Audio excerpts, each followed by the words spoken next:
Hello everyone. तो कैसे हैं आप लोग। देखिए, इस वीडियो में हम बात करने वाले हैं पोटैटो चिप्स के बारे में। आप लोगों ने कभी ये सोचा है कि जिस चिप्स को आप लोग खाते हैं उसका आविष्कार कैसे हुआ, वो वजूद में आया कैसे। आइए इन शॉर्ट में समझते हैं कि चिप्स जो हम पूरी दुनिया में आज इतने चाव से खाई जाती है वो बना कैसे। देखिए, न्यूयॉर्क में एक जॉर्ज क्रम नाम के व्यक्ति थे जो अपने रेस्टोरेंट में फ्राइड पोटैटो वगैरह सर्व किया करते थे अपने ग्राहकों को। तो एक दिन क्या हुआ कि जब उनके पास एक ग्राहक आया, जैसे आपने स्लाइसेस देखे होंगे, इस तरीके के स्लाइसेस आपने देखे होंगे पोटैटो के, इतनी मोटी मोटी जो स्लाइस होती है जिसको हम सब्जी वगैरह में भी डालते हैं। और पहले क्या होता था कि इसको फ्राई करके, फ्राइड पोटैटो फ्राई करके फॉर्क के थ्रू उसके ऊपर नमक डाल के खाया जाता था।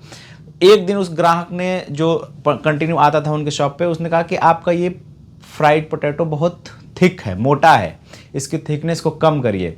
इस बात को जो जॉर्ज क्रम थे अपने दिल पे ले गए। उन्होंने इसको एक चुनौती के तौर पे लिया और बिल्कुल पतली सी स्लाइस काटी उन्होंने, उसको फ्राई किया और उसके ऊपर नमक स्प्रिंकल करके, ताकि उनको फॉर्क के थ्रू ना खाना पड़े, और सर्व किया।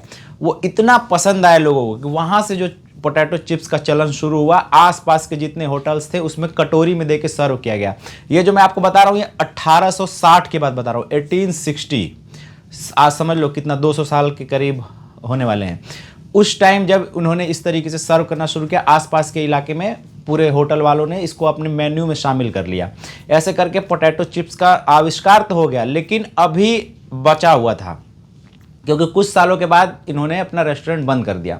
लेकिन पोटैटो चिप्स क्योंकि अगल बगल के और बहुत सारे होटल्स में चालू हो गए थे, तो वो लोग यूज़ कर रहे थे। अब बारी थी कि पोटैटो चिप्स को सेल कैसे किया जाए ग्रोसरीज की दुकान पे। तो एक विलियम टैपेंडन थे जिन्होंने इस चीज़ को, क्योंकि देखिए क्या होता है कि एक के बाद एक चेन बनता है। आप कुछ, इसीलिए मैं बोलता हूँ जो आपके अंदर आइडियाज़ है वो किसके काम आएगा। क्या आपके आइडियाज़ को ऊपर तक पहुँचाने में बहुत सारे लोग काम करते हैं। आप पहले खुद काम करोगे तब दूसरे लोग काम करेंगे। लेकिन सबसे दुख की बात यह है कि जॉर्ज क्रम को पेटेंट नहीं मिला। इतनी सारी चिप्स कंपनीज, दुनिया की बड़ी बड़ी कंपनीज चिप्स बेचती हैं, लेकिन इनका नाम मेंशन तक नहीं करती, क्योंकि इनके पास पेटेंट था नहीं। क्योंकि अब मैंने जहाँ पढ़ा उसमें लिखा गया था कि ये अमेरिकन थे, इस वजह से इनको पेटेंट नहीं दिया गया। चलिए ये इसको यहीं ख़त्म करते हैं। तो फिर क्या हुआ कि जो विलियम टैपेंडन थे उन्होंने इस चीज़ को अपने घर में चिप्स बना के और अपने दुकान पे, क्योंकि मर्तबान में रखना पड़ता था इसको, क्योंकि सिल जाता है, आप लोग को पता है चिप्स में अगर आप मॉइस्चर आता है तो शीशे के मर्तबान में रखते थे और उसको बेचना शुरू किया। ये मैं आपको बता रहा हूँ 1895 की बात, लगभग 1860 में वो था, 30-35 साल के बाद।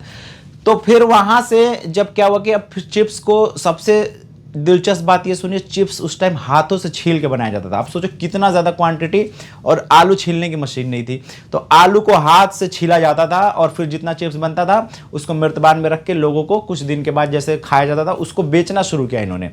लेकिन फिर 1920 में, कुछ दिन के बाद, जैसे इन्होंने अपने दुकान से शुरू किया था ग्रोसरीज का। ये आप लोग को इसलिए बता रहा हूँ क्योंकि हम लोग फूड के इंडस्ट्री से रिलेट करते हैं, तो थोड़ा सा नॉलेज हमें भी होना चाहिए कि जो चीज़ हम खा रहे हैं आखिर वो आया कैसे वजूद में। लोगों की ये इच्छाएं होती हैं, जानने की उत्सुकता होती है। तो फिर क्या हुआ कि 1920 में पोटैटो पिलर का आविष्कार हुआ, जो आज हम लोग मशीन देखते हैं, आलू डालते हैं फटाफट छील के आलू बाहर निकल जाता है।